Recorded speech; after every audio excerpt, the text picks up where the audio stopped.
20টা সংগঠন মিলে ঘেরোয়া করবে।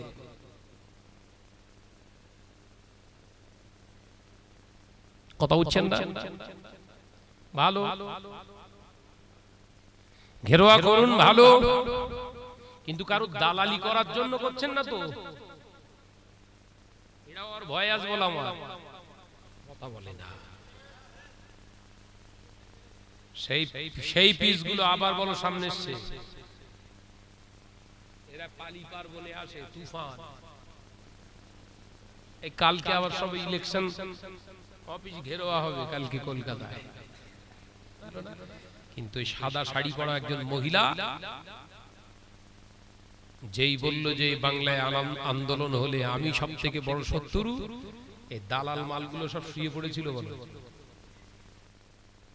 ওয়াকাবলিয়া যখন গর্জে গর্জে সব দাড়িওয়ালা টুপিওয়ালা হুজুর সেজে সব বলছিল আমরা ওমর ইবনে খাত্তাবের উত্তরসূরি, খালিদ বিন ওয়ালিদের উত্তরসূরি, সালাউদ্দিন আইয়ুবের উত্তরসূরি, আমাদের জীবন থাকতে আমরা ওয়াকাফ অ্যামেন্ডমেন্ট বিল মানছি না, মানবো না, মানছি না, মানবো না বলেছিল না? কারণ আমার ওই ওয়াকাফ সম্পত্তি এই দালালদের জন্যই শেষ হয়েছে। কথা বলে না। আর সেই মাল কটায় আবার সামনে এসছে বলে, দেখলেই এমনি মাথা গরম হয়ে যায় আমার। সব থেকে বড় আজকে দরকার কোনটা? আন্দোলন পথে শুধু না কোর্টে কেস করার দরকার? এসে খোঁজলে দেখি 4 জন মাত্র কেস করেছে।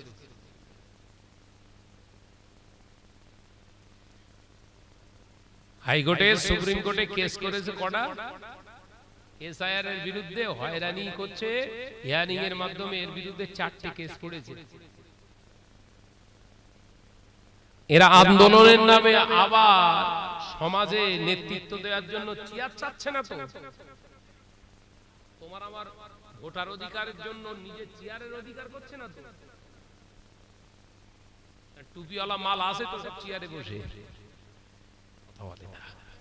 আছে না? না, দাড়িওয়ালা টুপিওয়ালা নামাজওয়ালা হাজিওয়ালা সব চেয়ার ধরে বসে আছে না? না, ওই রামমাল না তো? স্বতঃস্ফূর্ত ভাবে যদি আন্দোলন করতেই হয়, এই পিসগুলো কই? এর তো নাম পাচ্ছি না।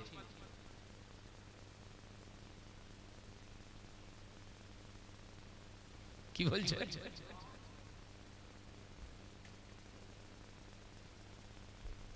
এই দালালগুলোর উপরে আমার খুব রাগ। এরা আমার ওয়াকফ সম্পত্তিটাও শেষ করেছে। পালি পার্বণে আসে, ওই জন্য নিজের যতটুকু ক্ষমতা স্বচ্ছ ইমানদারের সঙ্গে আপনার ক্ষমতা মিক্স করে আন্দোলনে নামুন, আল্লাহ কামিয়াবি দান করবে। বলুন সুবহানাল্লাহ। বিশ্বনবীর একটা জিহাদের নাম করেন দিন, যে জিহাদের ময়দানে মুনাফিক দিয়ে আল্লাহ রাসূল জিহাদে গিয়ে জয়ী হয়েছে।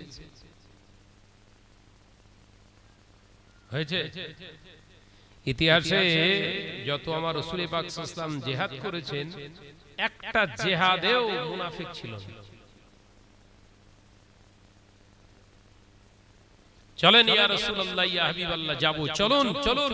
কারা বলছে? মুনাফিকরা বলছে চলুন আমরাই প্রথম কাতারে যাব, চলুন আমরাই জীবন দিয়ে দেব, চলুন জীবন দিতে আমরা প্রস্তুত, ইসলামের কোনো আচরণ আমরা আসতে দেব না। সবাই বেরিয়ে পড়ল। মুনাফিকরা বলছে হুজুর খুব শরীর খারাপ। কথা বুঝতে পারছেন না নাকি? বুখারীর হাদিস বলছি,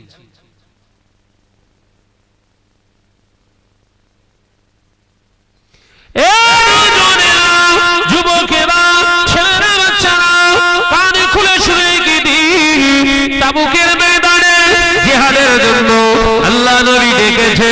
সাহাবায়ে কেরামেরা সকলে বেরিয়ে পড়েছে, তাবুকের ময়দানে যাবে।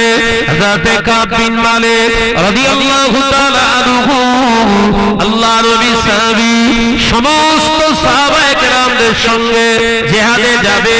মুনাফিকরাও 3000 মুনাফিক, তারাও বলেছে আমরা যাব। আল্লাহ নবী সাহাবী হযরত কাব বিন মালিক রাদিয়াল্লাহু তাআলা আনহু, তিনিও জিহাদে যাচ্ছেন। হঠাৎ তিনি মনে মনে ভাবছে সবাই আগে যাচ্ছে, ঘোড়া মারতে যাবো, ঘোড়া আছে, অর্থাৎ আমি একটু রেস্ট নিয়ে পরে বাড়ি থেকে বেরিয়ে দলে পৌঁছে যাব। এই চিন্তা, এই রকম স্লো চিন্তা রাখার কারণে সমস্ত সাহাবায়ে কেরামেরা জিহাদের ময়দানে চলে গেলেন। মুনাফিক মার্কাগুলো আর গেলেন না। আল্লাহ নবী বললেন, সাহাবীরা আমার কাব বিন মালিক কোথায়? আল্লাহ নবী সাহাবীরা বললেন, ইয়া রাসূলুল্লাহ, হাবিবাল্লাহ, কাব বিন মালিক হয়তো আসবে বলেছিলেন, কেন এলো না জানি না। আল্লাহ নবী আরো দুইজন সাহাবীর নাম করলেন। হযরতে কাতাদা রাদিয়াল্লাহু তাআলা আনহু বললেন, ইয়া রাসূলুল্লাহ, হাবিবাল্লাহ, ওই দুইজনের অবস্থা খুবই খারাপ, আমি নিজে জানি। শারীরিকভাবে তারা অসুস্থ হয়ে পড়ে আছে, সেই জন্য জিহাদে আসতে পারেনি। আল্লাহ নবী জিহাদের ময়দানে, তাবুকের ময়দানে, জিহাদের ময়দানে গেলে মুসলমানরা জয়ী হয়ে গেলে। তাবুকের ময়দান থেকে আল্লাহ নবী যখন ফিরলেন, ও নওজওয়ানেরা, মুরব্বিয়ান গণেরা, আল্লাহ নবী মদিনার মসজিদে নবী শরীফে ঢোকার আগে সাহাবায়ে কেরামদের হুকুম দিলেন, যাও যাও, তোমাদের মাদেরকে খবর দাও। অর্থাৎ আল্লাহ নবীর আহলিয়াদেরকে খবর দিলেন। আল্লাহ নবী আসে, সাহাবায়ে কেরামেরা সকলেই খবর দিয়ে দিলেন। আল্লাহ নবী মদিনার মসজিদে নবী শরীফে এসে দেখছেন কিনা হযরতে কাব বিন মালিক রাদিয়াল্লাহু তাআলা একটা পিলারের গায়ে নিজেকে দড়ি দিয়ে বেঁধে রেখে দিয়েছে। হযরতে কাব বিন মালিক রাদিয়াল্লাহু তাআলা এই অবস্থা দেখে আল্লাহ নবী তানার দিকে ফিরলেন না। হুজুর আমার মাথা মোবারক হেট করে চুপি মেরে বসে রইলেন। হযরতে কাব বিন মালিক রাদিয়াল্লাহু তাআলা আনহু ওই সময় বলেছিলেন, ও আমার নবী পাকের সাহাবীরা, ও আমার নবী পাকের সাহাবীরা, আমি কাব বিন মালিক বড় অপরাধ করে ফেলেছি, সেই জন্য আমি মদিনার মসজিদে নবী শরীফে এই পিলারের গায়ে নিজেকে অপরাধী হিসাবে বেঁধে রেখে দিয়েছি। আল্লাহ নবী যতক্ষণ না হুকুম করবে আমি এই পিলারের গা থেকে নিজের কখনো অবস্থান আমি সরাবো না। নিজেকে অপরাধী হিসাবে নিজেকে জাহির করেছে। আল্লাহ নবী হুকুম না করা পর্যন্ত আমি এখান থেকে সরব না। এই বুখারী শরীফের হাদিস বলছি, বলো মাথায় ঢোকার। বিশ্বনবী বললেন, এই কাতাদা, আমার আর সাহাবীগুলো কোথায়? আর দুজন বলি, ইয়া রাসূলুল্লাহ, বলল অসুস্থ অবস্থায় আছে, খবর দাও। সেই 3000 মুনাফিক তারাও এসে হাজির। মাথায় ঢুকছে না বোধহয়। তারাও এসে প্রথমেই হুজুরকে বলছেন সালাম দিয়ে, ইয়া রাসূলুল্লাহ, আল্লাহ বিরাট সমস্যায় পড়েছিলেন, এই পড়েছিল, সেই পড়েছিল, বিভিন্ন ওজত দিয়ে হুজুরের সঙ্গে মুসাফা করে চলে যাচ্ছেন। আল্লাহ পাক হাবিবকে শিখিয়ে দিয়েছে, হাবিব আপনি নিজে থেকে কোনো ডিসিশন নেবেন না। একবার জোরে বলুন না। মুনাফিকরা হাতে হাত দিয়ে যাচ্ছে, আল্লাহ রাসূল বললেন, আল্লাহ আছে, আল্লাহ আছে। মুনাফিকরা সবাই হুজুরের হাতে হাত দিয়ে বেরিয়ে গেলেন। ওই দুইজন অসুস্থ সাহাবী এবার এসেছে। হুজুর জিজ্ঞাসা করলেন, তোমরা গেলে না কেন? তোমরা গেলে না কেন? ইয়া রাসূলুল্লাহ, আল্লাহ খুবই অসুস্থ, অসুস্থতার কারণে যেতে পারিনি। ইয়া রাসূলুল্লাহ, মুনাফিকদের মতো নয়, মিথ্যা কথা বলবো না, সত্য কথাই বলছি। আল্লাহ নবী বললেন, তোমাদের সিদ্ধান্ত, তোমাদের বিচার আল্লাহ করবে, যাও।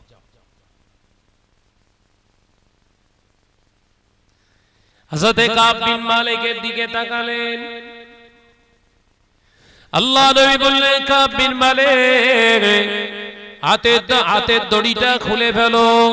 হাতে দড়িটা খুলে ফেললেন, চোখ ভরা পানি নিয়ে হযরতে কাব বিন মালিক গুটি গুটি পায় আল্লাহ নবীর দরবারে এসে কাঁদতে লাগলেন, ইয়া রাসূলুল্লাহ, হাবিবাল্লাহ, আমি মিথ্যা কথা বলবো না, আমি মিথ্যার আশ্রয় নেব না, সত্য যেটা আমি আপনাকে বলছি, আল্লাহর কসম করে বলছি, ইয়া রাসূলুল্লাহ, হাবিবাল্লাহ, আমার শরীর সুস্থ ছিল, আমার সব ঠিক ছিল, তারপরে আমি যেতে পারিনি, তার কারণ হলো আমার অভাব ছিল না, আমার অলসতা আমাকে জিহাদের ময়দান থেকে গাফেল করেছে।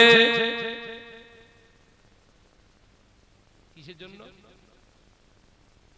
জনসম্পদ, অভাব নিয়ে যাব না, এই যাব না আমাদের সব ওই এসআইআর হচ্ছে, ওর নাম বাদ পড়িস তো আমার,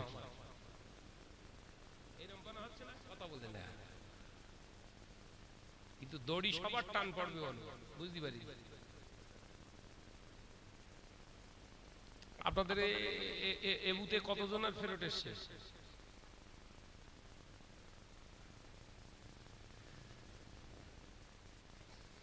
বিওলোদের সঙ্গে সব যোগাযোগ করে, সমস্যা বাড়বে। 14 তারিখে কিন্তু ফাইনাল লিস্ট, যত লেট হবে আপনার অধিকার শেষ।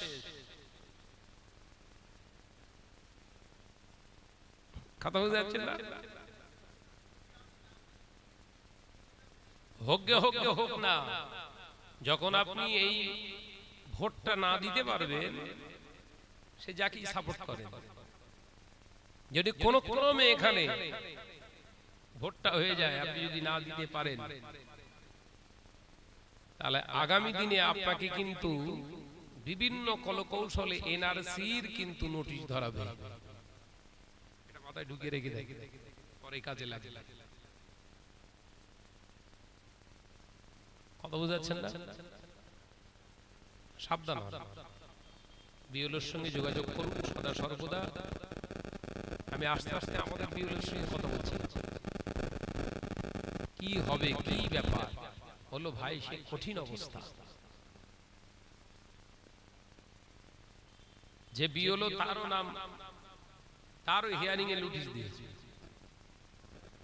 কথা বুঝাচ্ছেন নাকি?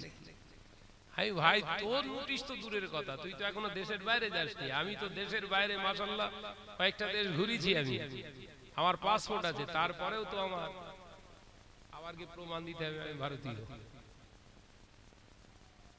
আমার কথা ছাড়, সে অমর্ত্য সেন ভারত রত্ন যে নোবেল পেয়েছিল, ওরও দেখাতে হচ্ছে।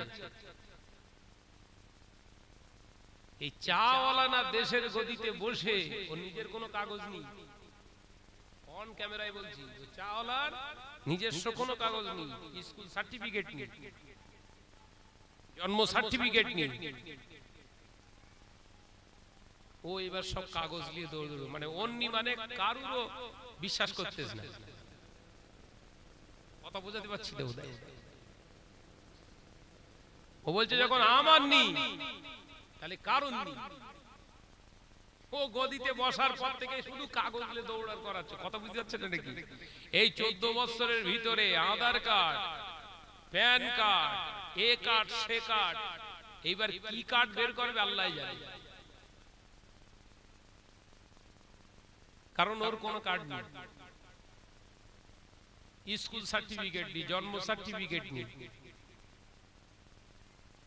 সে আমাদের প্রধানমন্ত্রী, এর থেকে লজ্জার কি হতে পারে?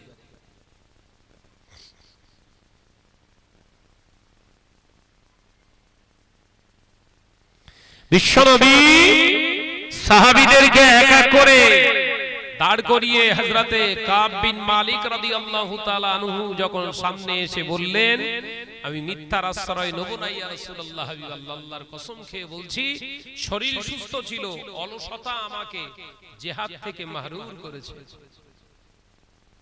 এবার ডিসিশন আপনার, আপনি যে ডিসিশন নেবেন, কাব বিন মালিক মুসলমান, সেটা মাথা নত করে মেনে নেবে। একবার জোরে বলুন। আল্লাহ নবী বললেন, কাব বিন মালিক, তোমার ফয়সালাটাও আল্লাহ করবে, যাও।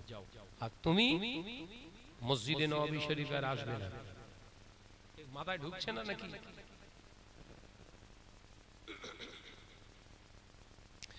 আল্লাহ নবী সাহাবী হযরত কাব বিন মালিক রাদিয়াল্লাহু তাআলা আনহু হুজুর আমার কাঁদতে কাঁদতে কাঁদতে কাঁদতে বাড়িতে চলে গেলেন। আল্লাহ নবী দো জাহানের বাদশা হাবিবুল্লাহকে নবী জনাবে মুহাম্মদুর রাসূলুল্লাহকে সাল্লাল্লাহু আলাইহি ওয়াসাল্লাম পাক জবানে জানিয়ে দিলেন, ও আমার সাহাবীরা, ওই আমার কাব বিন মালিক সহ আর ওই দুইজন অসুস্থ সাহাবী তোমাদের ভাইদের সঙ্গে তোমরা আর সালাম কালাম করবে না। আজকের পর থেকে তাদের সঙ্গে সব সম্পর্ক পুরো বন্ধ।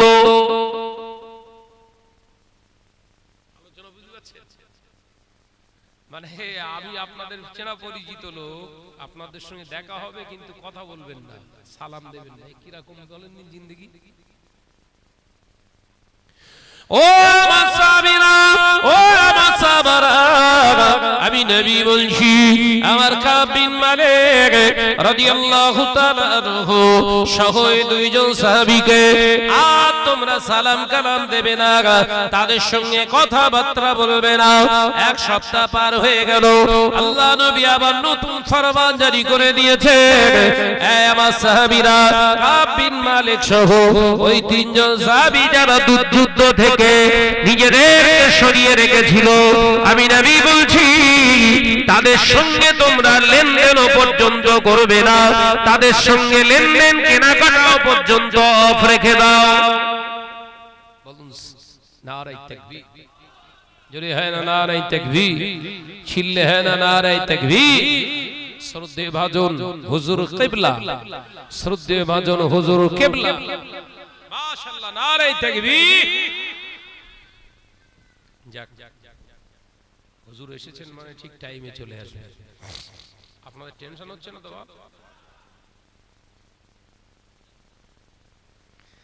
কাব বিন মালিক রাদিয়াল্লাহু তাআলা আনহু আগে সালাম কালাম মানে কথাবার্তা সালাম বন্ধ ছিল, এবার কি বন্ধ?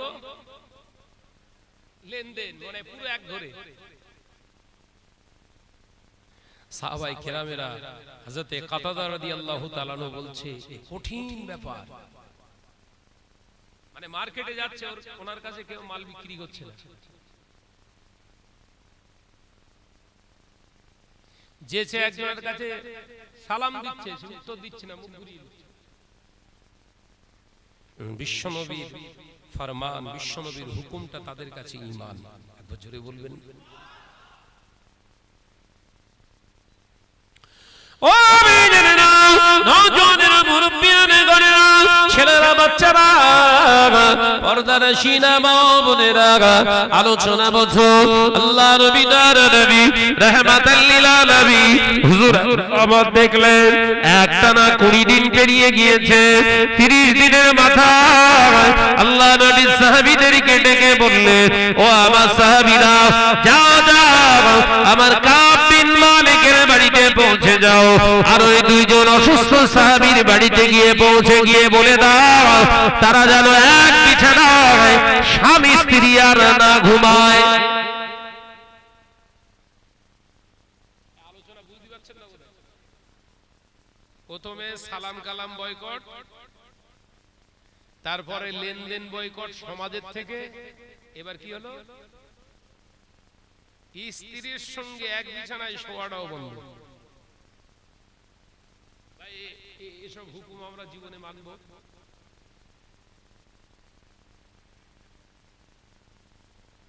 তাই হয়, আমার বিয়ে করাবো, এমনি ঘুমির ঘরে অন্যের বইয়ের কাছে গিয়ে হাজির। তবে আপনাদের ভাগ বন্ধ করবে, নেই এসব, নেই এসব, ভালো। কুকুরের থেকে অনেক ভালো, যা নিজের বিবি থাকার পরে অন্যের বইয়ের কাছে যায়, কুকুরের থেকে অনেক ভালো। ও নওজোয়ানেরা, মুরব্বিয়ানে গণেরা, ছেলেরা, বাচ্চারা, পর্দার শিনা মা ও বোনেরা, আল্লাহ নবী দার নবী রাহমাতাল লিল আলামিন হুজুর আমার সাহাবায়ে কেরাম সাল্লামদেরকে বললেন, খবরদার খবরদার, আমার কাব বিন মালিককে গিয়ে বলো আর ওই দুইজন সাহাবীদেরকে বলে দাও তারা যেন বিবির কাছ থেকে আর কোন রকম খেদমত না দেয়, এক বিছানা যেন না থাকে। আল্লাহ নবী সাহাবী এই ফরমান জারি হওয়ার পরে তৃতীয় দিনে দেখতে পাওয়া যায় ওই অসুস্থ দুইজন সাহাবী হুজুরের বিবি দুইজন এসে হাজির। আসসালামু আলাইকা ইয়া রাসূলুল্লাহ, হাবিবাল্লাহ, ইয়া রাসূলুল্লাহ, ইয়া রাহমাতাল লিল আলামিন। হুজুর, আমাদের দুইজন, আমাদের স্বামীরা অত্যন্ত, আমাদের স্বামী অসুস্থ, তারা ওযু করবার মতো কোনো পরিস্থিতি নাই, আমরা আমাদের স্বামীদেরকে ওযু বানিয়ে দেই। ইয়া রাসূলুল্লাহ, হাবিবাল্লাহ, আপনি যেটা বলেছেন ওটা আমাদের অবশ্যই শিরোধার্য, কিন্তু যদি আপনি হুকুম দেন, যদি অনুমতি আমাদেরকে দেন, আমাদের স্বামীদের আমরা অন্য কিছুর জন্য নয়, অন্তত তাদের ওযুর পানিটা আমরা অন্তত তুলে দিই, ওযুটা একটু করে দিই। ইয়া রাসূলুল্লাহ, হাবিবাল্লাহ,